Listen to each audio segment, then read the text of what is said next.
Hey everybody, how are you? Please like, share, subscribe to my channel if you wish, and welcome while we talk about 90 Day Fiancé The Other Way, which showed last night, Monday. This was a 2-hour long show, so we're going to try to get through this in order here. First we had Yazan, who is 24, from Jordan, and Brittany from Florida. Now, they've talked for 5 months, and, she doesn't like their customs and traditions, because they are controlling of women, and she's a very outgoing girl. She does modeling, she's also a rapper, and she lives with her dad right now. He raised her as a single parent. Her first relationship was with a controlling man. So you're going to the Middle East to get away from that? Okay. Oh dear. And now, recently she dates older men that are more settled. And they asked her, about what ages. And she's all, in their 40s. And, well, the oldest one was like 83, 84, maybe 85. 85, really? Oh my God. Are you sure you were dating him, or were you his caretaker? Okay, anyway.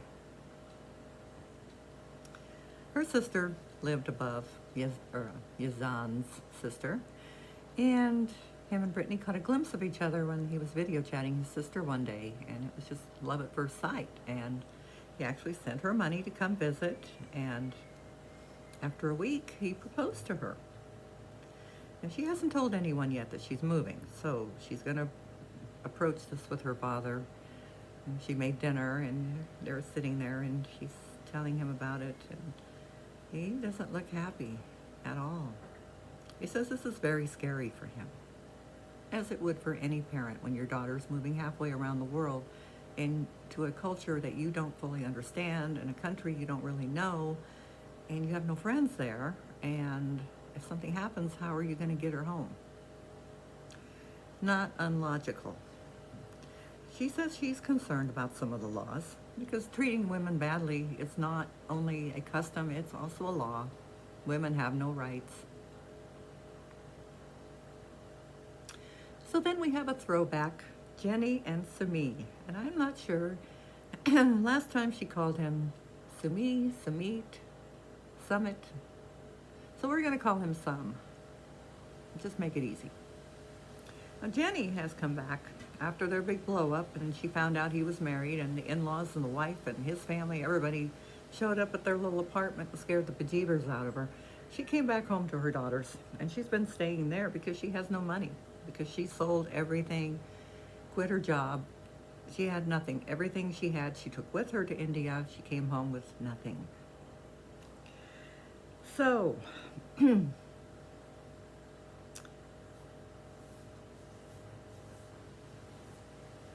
they thought when they show up, they take him away, because he's really, she was scared, yeah, but he was like a criminal for doing this to his wife. So they take him away, and she didn't see him. Well, they've gotten back in contact, and he says he's filing for divorce. And her daughters are supportive of her, but they are still wondering, is he lying again? Because he has lied a lot. Okay, so she didn't ask him if he was married, so that's not exactly a lie, but he did not offer that information either. So, yeah, that's kind of a roundabout lie, okay? They all want to see the paperwork for this divorce because they don't believe it's really happening. So, then we have part of our same-sex couple, Kenneth, who is 57. And he does not look 57. He looks maybe 37. Anyway, he is from Florida. He's in property management. And he has 4 adult children and a grandson. He was 19 years old when he came out. And his parents were actually okay with it, which shocked him because his dad was a football coach and his mom was a very strict Catholic. So yeah, it kind of surprises me too. But they were okay with it, and a friend of his actually had his children for him, so therefore he raised his children by himself as a single dad. Now, the love of his life is Armando, who's 31, and he's in Mexico. And Kenneth got to hang out with him when he went to California for a wedding. And he knew, this is my person. Now, Armando has a 6-year-old daughter, so he can't come to the States. So we see Kenneth talking to, I guess, a realtor, saying, I need to sell my house because I'm moving and I need the money to live on. And she says, you have to be very careful because Mexico does not accept gay people or bi people like we do here. It's a totally different thing. It could even be dangerous. So then we see Brittany calling Yazan, and she's not so confident now. Her dad isn't happy. And he tries to tell her that Islam is beautiful, like he's trying to convert her. And she changes the subject because she has no intention of converting. And instead she says, you need to find us a place, an apartment or something to live in when I come down. She doesn't plan on coming back. He says, well, Father said we can't live together because we're not married. Okay. So he wants to get married in a couple days. And she's like, well, I want to wait because I want my family to be able to come. And they can't just, walk off their job and get a ticket right away and come down there in a couple days. But, there is a little secret she's hiding, and we will find out what. So then we have Ariella in New Jersey. She's a freelance writer and also works in her father's cardiology office. And she met a guy before in Argentina, married him, and they got divorced like a year ago. So she decides to take a trip to Ethiopia. And she meets 29-year-old Biniam, who, among other things, is a choreographer and into the entertainment business. After 3 months, she finds out she's pregnant. Now, he cannot apply for a visa of any kind and be here in time for the birth of their baby, so she's moving there. And of course, she worries about the culture as well. And also, there's a shortage of medications. They may have, close to the same technology medical-wise, but the medicine you need may not be there, or a blood transfusion, that might not be there either. So that's kind of stressful. So Kenneth talks to his daughter and his grandson, Cooper, who he's helped raise for the last 3.5 years. And I think the little boy is only 3.5, so pretty much from day one. And she cries. And she is worried. She is scared. She doesn't want him to go. And she worries about how gay people are treated there. And he says, this is going to be the hardest thing for me is leaving my family. It's not selling my house or anything else, but leaving the people I love behind. So, Jenny has a week to go before she's back in India. And she's confident it's going to work this time. So, he promises her no more lies. He says, divorce in 2 months. Now it's 6 months. And, that's iffy in itself, which is it? Now, his wife had accused him of abusing her, so the charges were pressed about that. And she hasn't dropped them, even though they agree on a mutual divorce. And Jenny wants him to bring his parents in the room so they can see her and, understand that she is going to come back. So he goes to get them and comes back a little bit later and says they don't want to talk to her. They don't approve. Even though they're helping him get out of this marriage, they still do not approve of Jenny because of her age, okay? She is 61. So then we see Armando, who is 31, and he owns a pet resort that grooms and boards dogs. And he has a 6-year-old daughter. Now, when he was younger, he thought the gay feelings would go away because he was married after all. But he told his wife, and she was so upset and crying, and she called his mother, who then got upset and crying.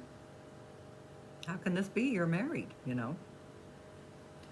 But his wife, just shortly after that, was killed in a car accident. So he is mother and father to his 6-year-old daughter, Hannah. He met Kenneth on the Gay Father's website, and they hit it off, and yeah. So his family does not know that Kenny is coming to be with him, and they do not know that Armando and Kenny are going to move to a different town. And he told them, you know, there's a documentary being filmed, that's why the cameras are there. But he's going to have to tell them. And he's scared to come out because he tried before.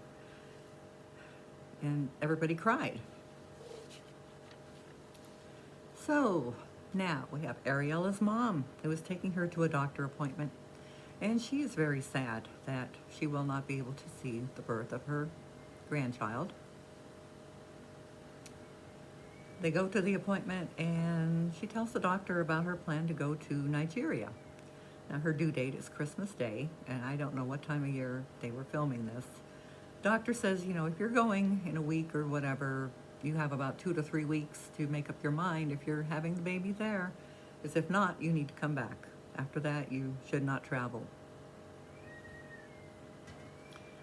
So he's, you know, really shocked, concerned about her safety and the facilities. Her mom is going to go with her, though, because her mom is an ER and trauma nurse. So they're going to go check out the hospitals together.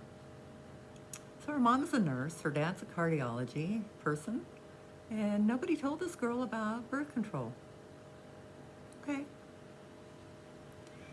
So, some in India, the last few months was a very dark time. In-laws finally agreed on divorce, and he's learned not to lie, he says. Or learn not to get caught. Maybe that's more like it. He tells his friends Jenny's coming back to India, and his friends say, you need to listen to your family. That is your first choice. That is your priority. So he has to pay $20,000 to get out of this marriage. And his parents are helping him get out of it. And his friends, you know, say, well, there's no children that can come out of this relationship with Jenny. But Summit doesn't care about the culture. So then we go back to Brittany. I love how this girl thinks. I love how she thinks. Her secret is she's still married. He was controlling and from Haiti. And they were married and 3 or 4 months after their marriage, he was deported.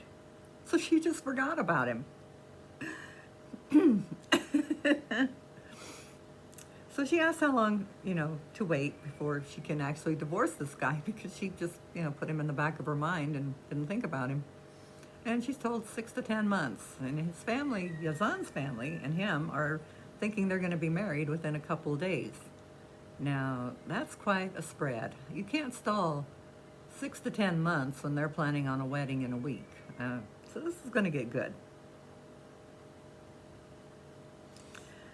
So she thinks, the lawyer says, you know, you really need to tell them that you're not quite yet divorced before you go, because once you go, you're there, you're stuck.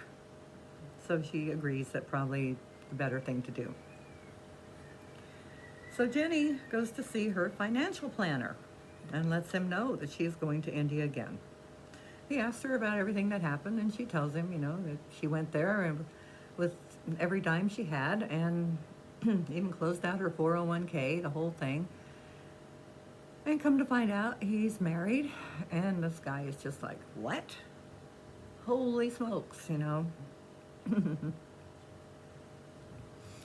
But he doesn't think that Sumit is being honest even now.